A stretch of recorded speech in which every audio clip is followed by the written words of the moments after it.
നമസ്കാരം. വിഷ്ണു സഹസ്രനാമം, ലളിതാ സഹസ്രനാമം, ഇത് കേട്ടാൽ മതിയോ, ജപിക്കണമോ, ഇല്ലെങ്കിൽ പാരായണം ചെയ്യണമോ എന്നുള്ളൊരു ചോദ്യം പലരിലുമുണ്ട്. അതിനെക്കുറിച്ച് നമുക്ക് ചിന്തിക്കാം. ആദ്യമേ തന്നെ പറയട്ടെ, ഈ ടേപ്പ് റെക്കോർഡറിൽ ഇല്ലെങ്കിൽ CD പ്ലെയർ ഇല്ലെങ്കിൽ യൂട്യൂബിൽ ഇന്ന് നാം പ്ലേ ചെയ്തുകൊണ്ടിരിക്കുകയാണ്. അലക്സയുണ്ട്, ഗൂഗിളുണ്ട് എന്നിങ്ങനെ ഇതിൽ നാം പ്ലേ ചെയ്ത് ഇതൊരു ശീലമാകുമ്പോൾ നാളെ ഒരുപക്ഷെ ഒരു 50 കൊല്ലം കഴിയുമ്പോൾ തന്നെ ഈ പൂജയെല്ലാം തന്നെ ഒരു റെക്കോർഡിക്കൽ ഫോമിലായി അത് ക്ഷേത്രങ്ങളിൽ പ്ലേ ചെയ്ത് നമ്മൾ ക്രിയ മാത്രം കഴിക്കുന്ന ഒരു സെറ്റപ്പിലേക്കാകും. കുറച്ചുകൂടി കഴിയുമ്പോൾ ക്രിയ ചെയ്യുവാനായിട്ട് ഒരു റോബോട്ട് കൂടി എത്തും എന്നുള്ളതിൽ തർക്കമില്ല.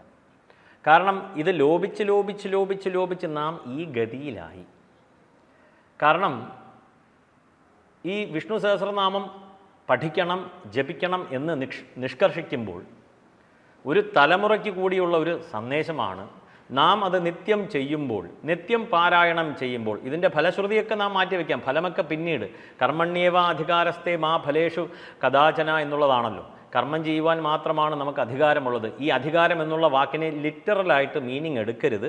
അതായത് നമുക്ക് ഒരു തെങ്ങിന് ജലമൊഴിക്കുക ഇല്ലെങ്കിൽ അതിനെ നനയ്ക്കുക എന്നുള്ളൊരു പ്രക്രിയ, വളമിടുക, നനയ്ക്കുക, സംരക്ഷിക്കുക എന്നുള്ള പ്രക്രിയ മാത്രമേ, ആ കർമ്മം മാത്രമേ നമുക്ക് ചെയ്യുവാൻ സാധിക്കുകയുള്ളൂ. തെങ്ങിനോട് ആജ്ഞാപിക്കാൻ പറ്റില്ലല്ലോ, ഇന്നേക്ക് 5 ദിവസം 5 വർഷത്തിനുള്ളിൽ ഇന്ന മാസം ഇന്ന സമയത്ത് എനിക്ക് ഇത്ര തേങ്ങ വേണമെന്ന് തെങ്ങിനോട് ആജ്ഞാപിക്കാൻ സാധിക്കില്ല. അപ്പോൾ കർമ്മണ്യേവ അധികാരസ്ഥേ മാ ഫലേഷു കഥാചന. അപ്പോൾ നാം ചെയ്യുന്ന ക്രിയ, ഈ ഒരു ചെറിയ ക്രിയ, അതായത് വിഷ്ണു സഹസ്രനാമം നിത്യം പാരായണം ചെയ്യുന്നു.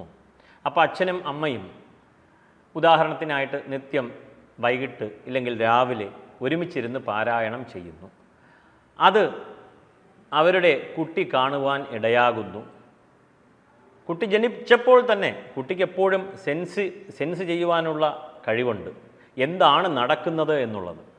കുട്ടിക്ക് 5 വയസ്സാകുന്നു, 6 വയസ്സാകുന്നു, ഇതിങ്ങനെ നിരന്തരം കണ്ടുകൊണ്ടിരിക്കുമ്പോൾ ആ കുട്ടി അച്ഛൻ്റെയും അമ്മയുടെയും അടുത്ത് പോയിരിക്കും. ഒന്നും ജപിക്കുവാൻ അറിയില്ല, പാരായണം ചെയ്യുവാൻ അറിയില്ല, പക്ഷേ അടുത്ത് പോയിരിക്കും. കുറച്ച് ദിവസം കഴിയുമ്പോൾ കുട്ടി പതുക്കെ അവിടെ നിന്നും ഇവിടെ നിന്നും ഓരോ പദങ്ങൾ ഉച്ചരിക്കുവാൻ തുടങ്ങും. ചെറുപ്പത്തിൽ തന്നെ അങ്ങനെ പതിയെ സഹസ്രനാമം ശീലമാക്കും. അങ്ങനെ ശീലമാക്കി മുന്നോട്ട് പോകുമ്പോൾ അതിൻ്റെ ഭാഷ്യം പഠിക്കണം എന്നുള്ള തോന്നലായി. അതായത് നാം ആദ്യം പഠിക്കുമ്പോൾ തന്നെ അതിൻ്റെ അർത്ഥം പഠിക്കണോ എന്നിങ്ങനെ കുറേ സംശയങ്ങളുണ്ട്. നാം ആദ്യം പദ്യരൂപേണ ഈ ശ്ലോകങ്ങളെല്ലാം പഠിച്ച് ഹൃദ്യസ്ഥമാക്കി അതിനെ പാരായണം ചെയ്തുകൊണ്ടിരിക്കുകയാണ്. കുറേ കഴിഞ്ഞ ശേഷം അതിലെ മീനിങ് പഠിക്കുകയാണ്. അങ്ങനെയാണ് പതിവ്. ഇല്ലെങ്കിൽ നമുക്ക് പഠിക്കുവാൻ സാധിക്കാതെ പോകും. കാരണം ഇതിൽ ഒരുപാട് വിവക്ഷയുണ്ട്. കറണ്ട് അറിഞ്ഞു തൊട്ടാലും അറിയാതെ തൊട്ടാലും കറണ്ട് കമ്പിയിൽ നാം സ്പർശിക്കുമ്പോൾ ഷോക്കടിക്കും എന്നുള്ളതാണ്. മറ്റൊരു ഭാഗത്ത് പറയുന്നു തജ്ജപസ്തദർത്ഥഭാവനം, അർത്ഥം കൂടി നാം മനസ്സിൽ കാണണം എന്നുള്ളതാണ്.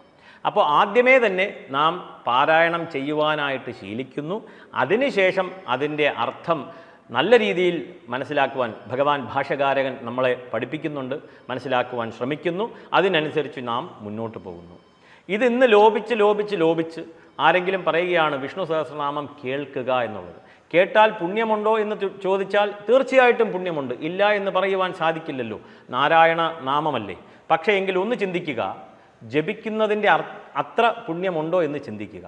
കാരണം നാം ജപിക്കുമ്പോൾ നമ്മളിൽ നിന്ന് ഒരാൾ പഠിക്കുന്നു, കുട്ടികൾ പഠിക്കുന്നു, തലമുറകളെ വാർത്തെടുക്കുകയാണ്. അങ്ങനെ ഇത് അലക്സ, ഗൂഗിൾ ഇല്ലെങ്കിൽ യൂട്യൂബ് പ്ലേ ചെയ്ത് കുട്ടിയും അത് തന്നെ ശീലിക്കും.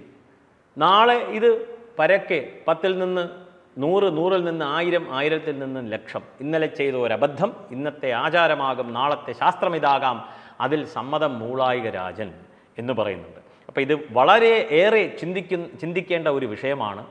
വിഷ്ണു സഹസ്രനാമം പഠിച്ച് ജപിക്കുവാനായിട്ട് നമുക്ക് വേണ്ടത് വെറും 20 മിനിറ്റ് മാത്രമാണ്, അല്ലെങ്കിൽ 25 മിനിറ്റ് മാത്രമാണ്. ഒരു ദിവസം 25 മിനിറ്റ് നമുക്ക് സമാധാനമായിട്ടിരിക്കുവാനായി സമാധാനമായിട്ടിരിക്കുമ്പോൾ അത് ജപിക്കുക. രാവിലെയോ ഉച്ചയ്ക്കോ വൈകിട്ടോ മനസ്സിന് ശാന്തി ഏകും എന്നുള്ളതിൽ തർക്കമില്ലാത്ത കാര്യമാണ്. വരും തലമുറയ്ക്കും പകർന്നു കൊടുക്കുവാൻ സാധിക്കും. ഇപ്പോൾ തന്നെ നമ്മുടെ ആചാരങ്ങളെല്ലാം തന്നെ നമ്മൾ കെട്ടിവെച്ച് എല്ലാം ടി വിയിലും എന്താ പറയുക, സോഷ്യൽ മീഡിയയിലുമൊക്കെ കണ്ട് രസിക്കുന്ന ആധ്യാത്മികമായിട്ടുള്ള ഒരു ചിന്താ പദ്ധതിയാണെന്ന് നിലവിൽ നിൽക്കുന്നത്. ഇനി ഇതും പഠിക്കണ്ട എന്ന് പറഞ്ഞു കഴിഞ്ഞാൽ ഏവർക്കും ചിന്തിക്കാവുന്നതേ ഉള്ളൂ. ഇതിൽ നന്മ ഉൾക്കൊണ്ട് ഏവരും വിഷ്ണു സഹസ്രനാമം, ലളിതാ സഹസ്രനാമം മുതലായവ പഠിച്ച് പാരായണം ചെയ്ത് വരും തലമുറയ്ക്ക് പറഞ്ഞു കൊടുക്കണമെന്ന് അഭ്യർത്ഥിക്കുകയാണ്. നമസ്കാരം.